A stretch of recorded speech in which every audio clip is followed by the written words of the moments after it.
तुमच्यासोबत पण असं होतं का? सकाळी सकाळी माझा चेहरा एवढा पडला होता ना, आणि हे माझ्यासोबत पहिल्यांदा होत नाही बरं का, याआधी पण भरपूरदा झालंय.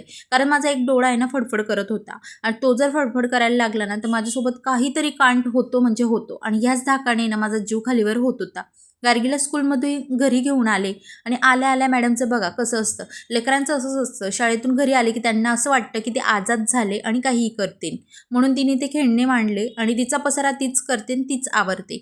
जोवर गार्गी खेळत होती तोवर मी भेळ बनवायला घेतली आणि खरंच हेल्दी भेळ होती ही. यामध्ये काकडी, टोमॅटो सगळंच वापरलेलं होतं, फक्त तेल नव्हतं. कारण तेलचं प्रमाण मी आता कमी केलेलं आहे. त्यानंतर गार्गीची ही लुडबुड चालूच असते देवपूजेच्या वेळेस. संध्याकाळची छान देवपूजा आवरली आणि एक्सरसाइजला दोघेजण लागलो. कारण आमचं दोघांचं रुटीन फिक्स असतं, थोडंफार हालचाल करणं गरजेचं. त्यानंतर थोडेसे दुपारच्या वेळेस खाणं पिणं झालं आणि रात्री मेथीची भाजी आऊंसाठी आणि आमच्यासाठी मिक्स डाळ खिचडी, ते पण बिना तेलची. Thank you for watching. बाय.